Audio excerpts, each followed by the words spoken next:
Hello listeners, welcome to the good talk podcast. हम हैं आपके होस्ट्स, मैं हूं सागर और मैं हूं चर्चिल। और हर हफ्ते की तरह we are back with the new topic, with new stories and new experiences from our life to talk about. जब हमने ये पॉडकास्ट स्टार्ट किया था तो मैं और सागर एक एक टॉपिक लेके आते थे। वो टॉपिक क्या है हमें एक दूसरे का पता नहीं होता था और उस पर हम डिस्कशन करते थे। अराउंड 11th एपिसोड हमने शो का फॉर्मेट थोड़ा सा चेंज किया और जो टॉपिक जिस पे हम बात करते थे वो हम पहले से डिसाइड करके आते थे और अपने व्यूज़, ओपिनियंस और एक्सपीरियंस उस टॉपिक पे रखते थे। Now we are on our 16th episode और हम फिर एक फॉर्मेट शिफ्ट करने जा रहे हैं। यहाँ पे हम कोशिश करेंगे कि हम एक दूसरे की लाइफ की बेस्ट प्रैक्टिसेस को इवैल्यूएट करें। हम दोनों बहुत ही अलग तरीके से चीज़ों को अप्रोच करते हैं और हर इंसान अलग अलग तरीक़ों से करता है। तो इस इवैल्यूएशन प्रोसेस में हम एक दूसरे को इंटरव्यू करेंगे और जानने की कोशिश करेंगे कि वो कोई चीज़ करते हैं तो क्यों करते हैं और वो चीज़ उनके लिए क्यों वर्क करती है। हम अभी भी अपनी ही बातें कर रहे हैं उन चीज़ों के बारे में जो हमने अपनी लाइफ में इम्प्लीमेंट करके देखी है और जिनसे हमने सीखा है। But the reason of doing this in this format is simple. जैसे कि चर्चिल ने बोला कि हम दोनों की सेम चीज़ों को लेके अप्रोचेस बहुत डिफरेंट है। जब हम सेम चीज़ की तरफ काम कर रहे होते हैं, जैसे कि ये पॉडकास्ट, तो ये डिफरेंट अप्रोचेस हमको अलग अलग तरह से हेल्प करती है कॉमन गोल्स की तरफ जाने के लिए। पर ऐसी बहुत सी चीज़ें होती है जो हमारी इंडिविजुअल है, जो हमारे इंडिविजुअल लाइफ का पार्ट है, और उसको करने के लिए हम अपनी खुद की अप्रोचेस लगाते हैं and it works for me for example. And similarly there are approaches जो चर्चिल यूज़ करते हैं जो उनके लिए काम करती है। आर होप इज़ कि जब आप हमको सुनेंगे तो you can pick and choose कि आपके लिए क्या चीज़ काम कर सकती है और आप उससे एक्सपेरिमेंट करने में ज़्यादा कंफर्टेबल रहेंगे and you will discover what your journey is going to be like. Also another important point here is कि there is no one way to success या there is no one way to reach a particular goal. जब आप दो different approaches सुनेंगे और आप देखेंगे कि वो दो डिफरेंट अप्रोचेस भी वर्क करती हैं तो आप अपने लिए खुद एक यूनिक अप्रोच बना सकते हैं। नॉर्मली हम गलती ये करते हैं कि हम अच्छे लोगों की या सक्सेसफुल लोगों की लाइफ देखते हैं और उनको कॉपी करने की कोशिश करते हैं। बट ऐसा ज़रूरी नहीं है। आपके लिए जो अप्रोच वर्क करती है वो हो सकता है किन्हीं दो लोगों की लाइफ का मिक्सचर हो सकती है या एक कम्प्लीटली न्यू और यूनिक अप्रोच भी हो सकती है। तो हमारी होप ये भी है कि आप में कॉन्फिडेंस आएगा कि आप अपनी अप्रोच खुद डिसाइन कर सकें इन इंटरव्यू सेशंस को सुनने के बाद। सो फॉर दिस सेशन, क्योंकि हम कॉमन गोल्स और अप्रोचेस की बात कर रहे हैं, we are going to talk about goal setting in my style. So आज के एपिसोड में मैं सागर को इंटरव्यू करूंगा उनकी गोल सेटिंग अप्रोच को लेके। वो कोई चीज़ क्यों करते हैं, गोल सेटिंग कैसे करते हैं और वो अप्रोचेज उनके लिए वर्क क्यों करती है। तो सागर, सबसे पहले मैं जानना चाहता हूँ कि आपका गोल सेटिंग के बारे में ओपिनियन क्या है। मुझे लगता है कि गोल सेटिंग जो होती है, जो यूजुअली आप जिसके बारे में पढ़ते हैं और जिस तरह से लोग उसको अप्रोच करते हैं, they approach it in a very ego centric way. And what I mean by that is कि जब भी हम बात करते हैं कि आपको अपने गोल्स लिखने चाहिए, तो लोग स्पेसिफिक गोल्स लिखने की कोशिश करते हैं। ये स्पेसिफिक गोल्स होते हैं एक पर्टिकुलर लग्जूरियस कार, या फिर एक सर्टेन अमाउंट ऑफ मनी, या फिर एक पर्टिकुलर अमाउंट ऑफ हेल्थ। और हम कभी ये नहीं देखते कि जो हम अपनी गोल लिस्ट में लिखते जा रहे हैं उन चीज़ों से हमारा कोई एक्चुअल रिलेशन है या नहीं, या वो चीज़ें हमारे लिए इम्पॉर्टेंट एक्चुअल में है या नहीं, या वो हमसे कनेक्ट भी करती हैं कि नहीं। हम सिर्फ उनको लिख देते हैं। और जितनी भी गोल सेटिंग के बारे में बातें होती है वो इसी तरफ होती है कि बस आप गोल लिख लो, बड़ा गोल बनाओ, और there is nothing that you can not achieve. Basically goal setting का जो जनरल फॉर्मूला चलता है वो स्मार्ट गोल्स की तरफ होता है कि स्पेसिफिक गोल्स लिखो, उनको लिख लो, उनकी डेडलाइन सेट कर लो, भले ही वो आपसे रिलेट कर रहा हो नहीं कर रहा हो। तो आप उस चीज़ से मुद्दा नहीं रखते हैं कि रिलेट करना, मतलब वो पर्टिकुलर फॉर्मेट से आप वो नहीं रखते हैं। दैट्स करेक्ट, क्योंकि स्पेसिफिक गोल्स के साथ मैंने देखा है कि स्पेसिफिक गोल्स ना आपको डरा देते हैं। गोल्स अचीव करने का सबसे सिंपल तरीका यही होता है कि आपको पता है आप कहाँ जा रहे हैं, and then every day you are doing something in that direction. मुझे लगता है कि स्पेसिफिक गोल्स में एक प्रॉब्लम होती है, और वो ये प्रॉब्लम है कि आपको स्पेसिफिक गोल्स थोड़ा सा डरा देते हैं। व्हेन आई से डरा देते हैं, व्हाट आई मीन इज़ कि कोई भी स्पेसिफिक गोल को अचीव करने का अल्टीमेटली तरीका वही है जो लाइफ में कुछ भी करने का तरीका है। आपको उस डायरेक्शन में रोज़ कुछ ना कुछ एक्शन, कुछ ना कुछ काम करना है। लेकिन जब आप एक स्पेसिफिक गोल डाल देते हैं और उसके अगेंस्ट अपनी प्रोग्रेस मेजर करते हैं, तो चांसेस हमेशा यही होंगे कि रोज़मर्रा की लाइफ में आपको उसके तरफ बढ़ते हुए अपने कदम लगेंगे ही नहीं। Just as an example, money is something जो हम सबको चाहिए होता है। हम सब रिच होना चाहते हैं, मोस्ट ऑफ अस एटलीस्ट। हम सब वेल्दी होना चाहते हैं, और हम हमेशा जब बात करते हैं तो करोड़ों के नीचे तो बात ही कभी नहीं होती। पर अगर हम एक गोल बना ले कि मुझे 100 करोड़ पे पहुंचना है, तो गोल बहुत अच्छा है, गोल में कोई दिक्कत नहीं है, पर अगर आप रोज़ के अपने एक्शंस मेजर करेंगे उस गोल के अगेंस्ट, तो आपको पता पड़ेगा कि रोज़ सुबह उठ के टूथब्रश करने, जिम जाने, वर्कआउट करने, ऑफिस में काम करने और वापस रात में सो जाने से आप कभी 100 करोड़ पे नहीं पहुंचने वाले। तो इस तरह का गोल सेटअप करने के बाद आप गोल सेटअप तो कर लेते हैं, बट आप जैसे ही आपके एक्शंस उसके खिलाफ होते हैं, बल्कि खिलाफ भी नहीं, बल्कि आपके एक्शंस वही रहते हैं जो पहले थे, but because they are not moving you in that direction, तो आप उस गोल को छोड़ देते हैं और आपके पास फीलिंग ये आ जाती है कि हमने कुछ गोल बनाया था पर हम उस तक पहुंच नहीं पाए। तो ये मेरा नज़रिया रहता है जनरली। तो बेसिकली ये होता है कि जब आप कोई ऐसा बड़ा गोल स्पेसिफिक बना लेते हैं तो और इनिशियली आपको प्रोग्रेस नहीं दिखती है, तो आप डिसहार्टन हो जाते हैं और फिर उस गोल को अबैंडन करने के आपके चांसेस बहुत बढ़ जाते हैं। राइट। बट एक डाउट मुझे इसमें यहाँ ये लगता है कि अगर आपने स्पेसिफिक गोल नहीं बताए हैं तो आपको पता नहीं आप एग्जैक्टली मूव कहाँ कर रहे हैं, तो उस प्रॉब्लम को आप कैसे केटर करते हैं? I am a very spiritual person, तो मेरा गोल सेटिंग्स या गोल्स की तरफ लाइफ में मुझे जो चाहिए उसके तरफ पूरा जो नज़रिया है वो स्पिरिचुअल ही रहता है। तो मुझे लगता है कि हमें पता ही नहीं है कि हमें एक्चुअल में क्या चाहिए।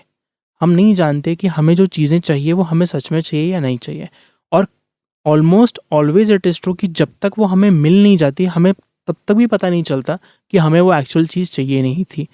राइट। तो मेरी अप्रोच इसमें ये रहती है, I take the spiritual path, कि मुझे नहीं पता कि मेरे को एग्जैक्टली क्या चाहिए, बट मुझे पता है कि मुझे फीलिंग क्या चाहिए, क्योंकि एक फीलिंग्स जो होती हैं आपके अंदर होती है और फीलिंग्स को आप ट्रस्ट कर सकते हो। कई बार ऐसा होता है, जस्ट एज एन एग्जाम्पल, कि आप कोई चीज़ करते हो और उसमें से आपको मज़ा नहीं आता। हम कोई मूवी बहुत दिल से देखने जाते हैं पर उसमें हमें मज़ा नहीं आता, तो वो फीलिंग हमें मालूम है कि ये मूवी हमें देखनी तो थी, you were really sure, you booked the ticket, you went there, you took out the time, you bought the popcorn, you sat down, spent 2-3 hours there, फिर आपको मज़ा नहीं आया।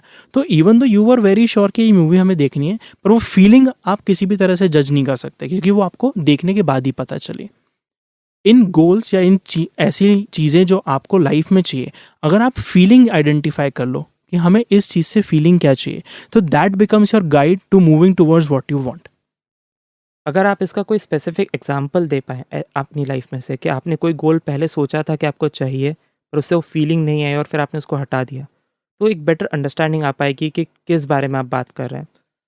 इसका एक बहुत सिंपल सा एग्जांपल देता हूँ। मैं एक आर्टिस्ट हूँ, तो आई ऑलवेज वांटेड कि मेरे पास कोई म्यूजिकल इंस्ट्रूमेंट होना चाहिए, and because I play the drums, और मैं ड्रम्स ओन कर सकता था बट घर में नहीं रख सकता था, I bought a smaller instrument which is called a Octopad. I really wanted it.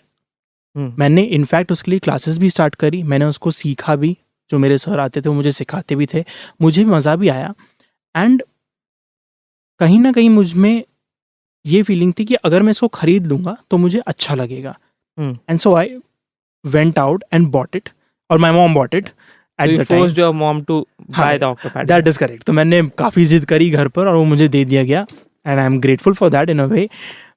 But once I actually had it, मैंने देखा कि मैं उसको यूज़ ही नहीं कर रहा था, मैं उसको प्ले ही नहीं कर रहा था, even though I carried it everywhere. जब मैं एक शहर से दूसरे शहर गया तो मैं उसको वहाँ लेके गया, जब मैं वहाँ से तीसरे शहर गया रहने तो मैं उसको वहाँ लेके गया, पर वो हमेशा अपने बॉक्स में, अपने सूटकेस में पड़ा रहा, because I wanted to feel like a artist, I wanted to feel like a musician, and I still wanted to be connected to music. तो मुझे लगा इस चीज़ से वो फीलिंग आ जाएगी, but I was actually wrong because I had the thing but I was not getting the feeling.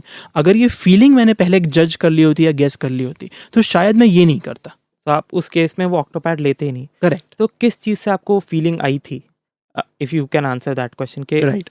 जब अगर आपको ऑक्टोपैड वो फीलिंग नहीं दे पाया था आर्टिस्ट होने की, तो ऐसा क्या किया आपने जो डिफरेंट गोल सेट किया या डिफरेंट चीज़ या आउटकम अचीव करने से आपको फीलिंग मिल पाई? तो म्यूज़िक की फीलिंग मुझे दो चीज़ों से आती है। एक, अगर मैं म्यूज़िक लेके बैठ रहा हूँ तो मुझे म्यूज़िक की फीलिंग आ जाती है, और दूसरा, अगर मैं कुछ क्रिएट कर रहा हूँ।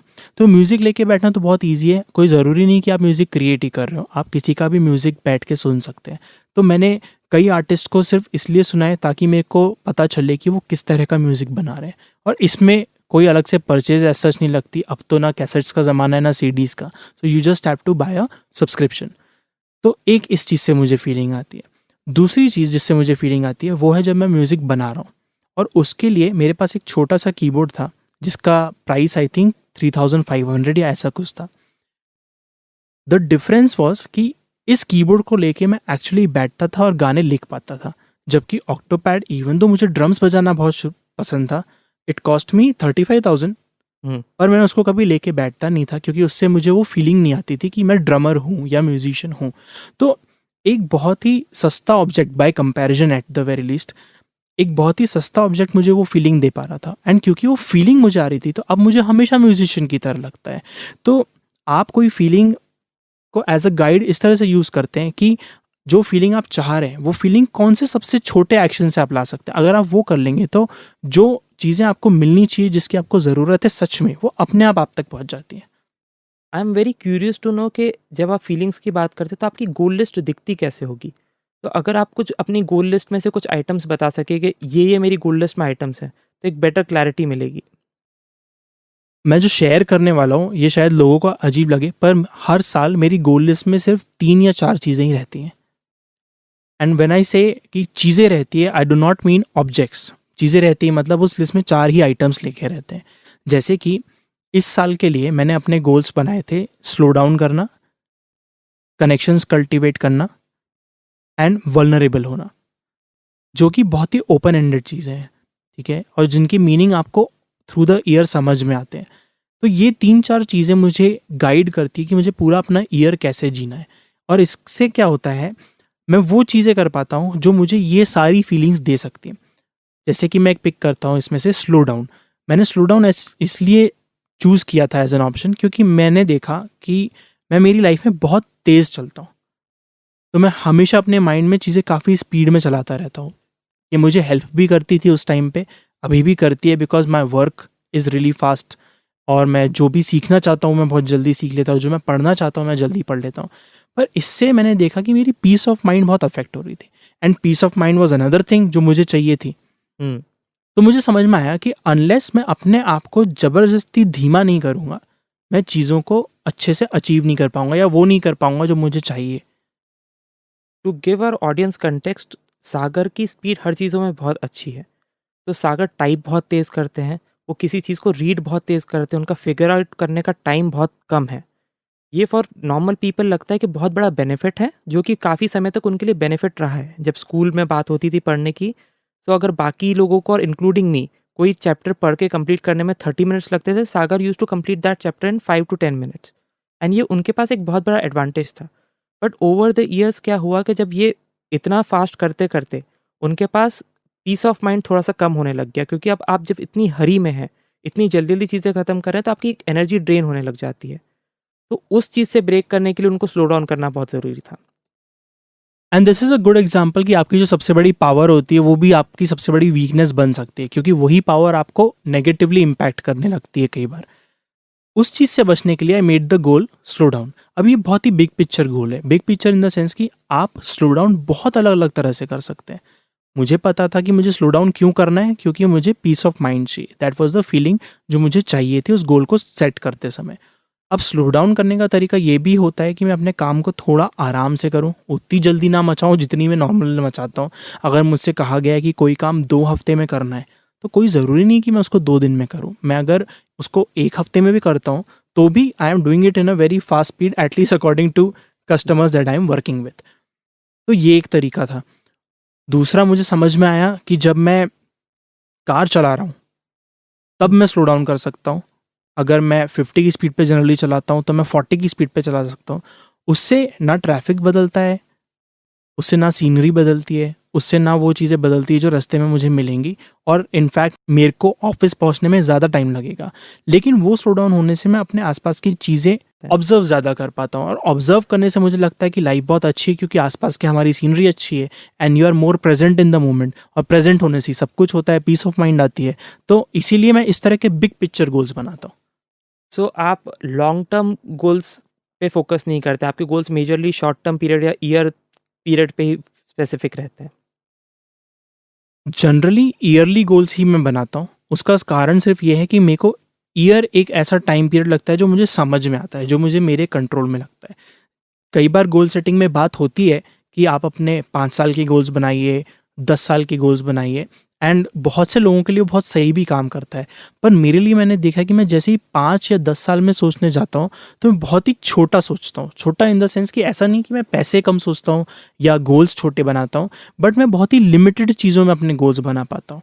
अल्टीमेटली हम सबके पास लाइफ के एरियाज तो लिमिटेड ही है। हम सब जब भी गोल्स बनाएंगे तो हम हेल्थ गोल्स बनाएंगे, फैमिली या रिलेशनशिप गोल्स बनाएंगे, पर्सनल सेटिस्फैक्शन के लिए गोल्स बनाएंगे, वेल्थ के लिए गोल्स बनाएंगे। तो जब 5-6 एरियाज हैं, उसमें 5 या 10 साल बाद मुझे क्या चाहिए पड़ेगा, मुझे समझ ही नहीं आता आज बैठ के। एक मुझे इसमें कॉन्ट्रडिक्शन ये भी दिखता है, जब आप लॉन्ग टर्म गोल्स की बात करते हैं, तो जब ये प्रैक्टिस चालू हुई थी तो आपको विजन देने का काम करती थी। बट मैंने मेरी लाइफ में पर्सनली देखा, जब आप इतने लंबे गोल्स बनाना चालू कर देते हैं और आप उनके लिए बहुत ज़्यादा स्पेसिफिक या बहुत एनर्जी लगा देते हैं या बहुत पैशनेट हो जाते हैं, आपका प्रेजेंट पूरा ख़त्म हो जाता है। राइट। सो मुझे उसमें दिक्कत ये भी लगती है कि अगर आप उसको प्रॉपरली बैलेंस कर पा रहे हैं, तब तो बहुत अच्छी बात है कि आपको पता है कि मुझे 10 साल बाद ये अचीव करना है और मैं आज प्रेजेंट भी इंजॉय कर रहा हूँ और उसके लिए वर्क भी कर रहा हूँ, तब तो बहुत अच्छी बात है। बट मोस्टली मैंने ये देखा है कि लोग 10 साल के लिए बहुत बड़ा गोल बना लेते हैं और प्रेजेंट में कुछ नहीं कर रहे होते हैं, तो वो गोल वैसे भी अचीव नहीं होने वाला है। या देर आर सम पीपल जो 10 साल बाद के गोल के लिए अपना पूरा प्रेजेंट झोंक देते हैं, और उस केस में ऐसा होता है कि आपने प्रेजेंट नहीं जिया है और आपको फ्यूचर तो पता ही नहीं है।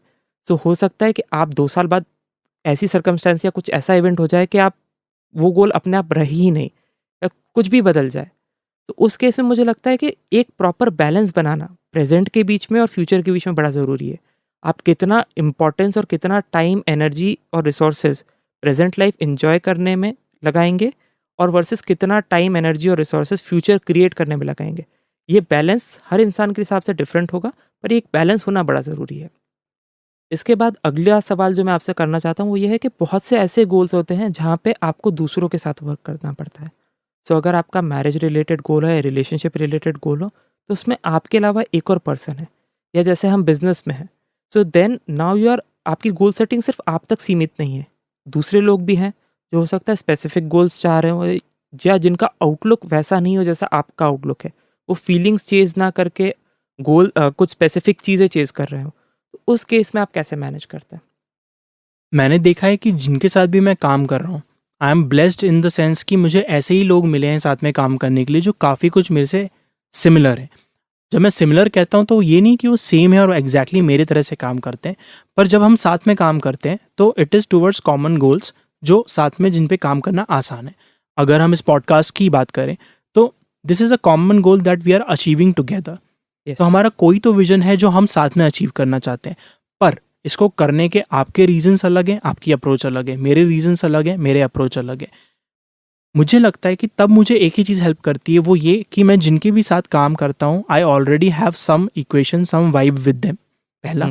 और दूसरा ये कि हम दोनों एक दूसरे के रीजंस समझते हैं, हम जानते हैं कि ये रीजंस क्या हैं, और हम ये भी समझते हैं कि हमारे रीजंस में एंटर करने के अपने अपने हैं और उसको कंटिन्यू करने का वो कॉमन विजन है जिसकी तरफ हम काम कर रहे हैं। And at the end of the year, how do you evaluate your goals? इसमें मुझे खासी दिक्कत होती है, क्योंकि ओपन गोल्स में क्या हो जाता है कि देयर इज़ नो मेजरमेंट कि आपने ये चीज़ मेजर कैसे करेंगे। जस्ट एज एन एग्जांपल, अगर आप एक ओपन गोल बनाते कि इस साल आई विल नेटवर्क मोर, तो ये बहुत ही ओपन गोल है। अब इसमें आप 5 लोगों से भी नेटवर्किंग को नेटवर्किंग मान सकते हैं, आप 100 लोगों को भी मान सकते हैं, आप 500 लोगों को भी मान सकते हैं। तो अगर इसमें आप नंबर सेट करने जाते हैं तो ये बहुत ही स्पेसिफिक गोल हो जाता है। तो इस तरह का ओपन गोल मैं कभी नहीं बनाता। This is a safety feature that I have, कि ऐसा गोल जिसको मेजर करने का एक ही तरीका है कि उसको स्पेसिफिक काउंट्स में ही मेजर किया जा सके, उनको मैं गोल बनाता नहीं हूँ, क्योंकि वो पहले ओपन लगते हैं पर एक्चुअली ओपन होते नहीं है। It's not a good goal. Also मुझे एक और चीज़ लगती है कि मेरे लिए 50 का गोल, 50 लोगों से मिलना है, 50 लोगों से कनेक्शन बनाना सफिशिएंट हो सकता है, और आपके लिए 5 से भी सफिशिएंट हो सकता है। तो वो डेफिनेशन भी वेरी कर जाएगी। राइट। और इसीलिए जब मैं अपने ओपन गोल्स बनाता हूँ तो मैं ध्यान रखता हूँ कि आई एम नोटिंग डाउन जब मैं उन गोल्स को हिट करता हूँ through out the year. Slow down को वापस अगर मैं पिक करूँ तो मैं स्लो डाउन कार को भी कर सकता हूँ, मैं स्लो डाउन अपने काम को भी कर सकता हूँ, मैं अगर कुछ लिख रहा हूँ तो मैं धीमे कर सकता हूँ, मैं अगर कुछ एडिट कर रहा हूँ तो मैं उसको आराम से कर सकता हूँ, मैं बुक पढ़ रहा हूँ अगर कोई, तो मैं उसको धीमे पढ़ सकता हूँ अपने नॉर्मल स्पीड से, just so that I enjoy it more. इन सारी चीज़ों को मैं नोटिस करता हूँ, मेरी आदत है कि मैं इनको लिखता हूँ, ताकि जब मेरा साल का एंड आए और मैं लुक बैक करूँ कि इस साल मैंने किस तरह से स्लो डाउन किया, तो मेरे पास बहुत सारे एग्जाम्पल्स रहते कि हाँ मैंने इतने इतने तरह से स्लो डाउन किया, मतलब ये गोल मैंने काफ़ी सक्सेसफुली अचीव किया है। ऐसा भी कई बार हो जाता है कि मेरे को कोई गोल किस तरह से अचीव करना है वो बहुत बाद में समझ में आता है। जैसे कि एक मेरा गोल था कल्टीवेट कनेक्शन। हम्म। मुझे लगा था जस्ट लाइक किसी को भी लग सकता है कि दिस मीन्स कि आपको ज़्यादा से ज़्यादा लोगों से बातें करनी है। 3-4 महीने मैंने इसी में गुजारे कि मैं नए लोगों से मिल ही नहीं रहा, तो मैं कनेक्शन कल्टीवेट कैसे करूँ। अराउंड द 4th-5th मंथ मुझे समझ में आया कि अच्छा दिस एक्चुअली मीन्स कि मैं जिनको जानता हूँ उनसे मेरा कनेक्शन ज़्यादा स्ट्रांग हो। सो मेरी फैमिली में जो ऐसे लोग हैं, आप, मेरे दूसरे दोस्त और आसपास के ऐसे लोग जिनको मैं अक्सर मिलता रहता हूँ, इनसे मेरा कनेक्शन डीपर बेटर होता है। तो मुझे समझ में आया कि ये गोल एक्चुअली उस तरफ काम करने के लिए। अब जब साल का एंड होगा तो मेरे पास पहले 3 महीने में तो कुछ नहीं है, पर एट द वेरी लीस्ट आखिरी के जो कुछ महीने हैं उनमें कुछ एक्शंस रहेंगे जो मेरे लिखे हुए रहेंगे, which would be the meaning of success for me. Another thing, जब आप बोलते हैं कि आप 4 से 5 ही गोल्स सेट करते हैं, सो ऐसा कभी होता है कि वो 4 से 5 गोल्स एक पर्टिकुलर लाइफ एरिया पे हो सकता है, हेल्थ पे या फैमिली पे या रिलेशनशिप्स पे ज़्यादा फोकस हो जाते हैं और आपका पूरा ईयर एक पर्टिकुलर एरिया पे ज़्यादा फोकस्ड है, या आप you try and maintain symmetry in all kind of goals? मैं कोशिश करता हूँ कि मैं कोई भी सिमेट्री नहीं रखूँ। हम्म। मैं जब गोल लिखता हूँ तो मेरा गोल सिर्फ ये रहता है कि मुझे सिर्फ कौन सी फीलिंग इस साल ज़्यादा फील करनी है या इन महीनों में ज़्यादा फील करनी है, मैं उस पर फोकस करता हूँ। पता नहीं ये ऐसा क्यों होता है, पर साल के अंत तक मुझे समझ में आता है कि अब मुझे अगले साल क्या फील करना है, एंड ऑटोमेटिकली मेरे गोल्स उसी तरफ डाइवर्ट हो जाते हैं। मैं स्पेसिफिकली एरिया में गोल्स नहीं बनाता हूँ, क्योंकि कोई ज़रूरी नहीं कि उस एरिया में ही मुझे वो फीलिंग आए। मुझे वो फीलिंग कई सारे एरियाज़ में आने वाली है, ये मुझे पहले से मालूम होता है। और इसलिए अगर किसी महीने में ऐसा होता है कि हेल्थ के सेक्शन में ही मुझे अच्छी फीलिंग्स आ रही हैं, तो that becomes the health month on its own. पर मैं खुद कोशिश करके गोल्स को सिंक्रोनाइज करने की कोशिश नहीं करता। इसमें एक चीज़ मैं और ऐड करता हूँ, ये सब कुछ करने का मेरा रीज़न अगेन वही है कि आपको मालूम नहीं है कि आपको एक्चुअली चाहिए क्या, और ऐसी चीज़ें हैं जो आप प्लान नहीं कर सकते। जैसे कि अगर आप ऑफिस में काम करते हैं तो प्रमोशन को प्लान करना या सैलरी हाइक को प्लान करना बड़ा मुश्किल है, because it is out of your control directly. तो दी ओनली थिंग जो आप कर सकते हैं वो है कि I will get really really really good जो मैं कर रहा हूँ उसमें। प्रमोशन आना होगा तो आएगा, नहीं आना होगा तो नहीं आएगा। और आप देखोगे कि जब आप अपने काम में बहुत अच्छे हो जाते हो तो उससे ही आपको ऑलरेडी सक्सेस की फीलिंग आ जाती है जो प्रमोशन से आनी थी। And then when the promotion come, that becomes a double bonus. Yeah right. So basically आपकी गोल सेटिंग पूरी फीलिंग्स पे फोकस करती है। Correct. You try and identify कि आपको किस साल कौन सी फीलिंग्स ज़्यादा चाहिए, और उन फीलिंग्स के बेसिस पे आप वो साल पूरा निकालते हैं। That's right. और सिर्फ एक ही जगह में स्पेसिफिक बोल सकता हूँ, कुछ ऐसी चीज़ें जो हमें लाइफ में करनी ही होती हैं, जैसे बुक लिखना किसी का ड्रीम हो सकता है, एक म्यूज़िक एल्बम बनाना किसी का ड्रीम हो सकता है, स्टेज पे प्रेजेंटेशंस देना किसी का ड्रीम हो सकता है। तो इवन दो मैं इस साल वो शायद चीज़ नहीं कर पाऊंगा या नहीं करने वाला हूँ, पर I am constantly preparing for it. जैसे कि मैंने एक बुक ऑलरेडी लिखी है जो मेरी खुद की है, एक बुक हमने मिलके लिखी है। तो मैं एक और बुक लिखना चाहता हूँ जिसका टॉपिक मुझे पता है, पर अभी मेरे पास वो समय नहीं है कि मैं उसको स्पेसिफिक गोल बनाऊँ। लेकिन मैं कॉन्स्टेंटली उसके लिए प्रिपेयर करता रहता हूँ। जब मुझे कुछ याद आता है तो मैं उसके नोट्स में लिख देता हूँ। तो ये भी एक तरीका होता है गोल सेटिंग का, to anticipate future goals that you are going to have, और उसके लिए प्रिपेयर करते चलने का जब आपको समय मिले तब। तो basically apart from the goals of the year you have a bucket list, जहाँ पे आप वो सारी चीज़ें लिखते हैं जो अभी आपके लिए सही नहीं है बट आप कभी ना कभी करना चाहते हैं। That is very true. Bucket list बहुत ही सही तरीका है इसको बोलने का, क्योंकि हम सब कुछ एक साथ तो कभी नहीं कर सकते, पर हमें कुछ ना कुछ तो पूरी लाइफ में करना है।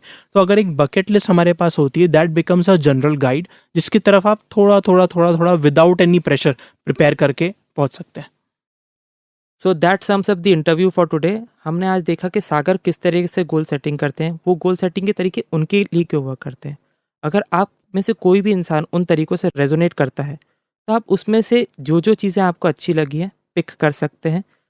आपको अगर इससे रिलेटेड कोई भी सवाल है तो आप हमें contact@thegoodtalk.in पे लिख सकते हैं। तो अब let's move to the exercise section of the podcast.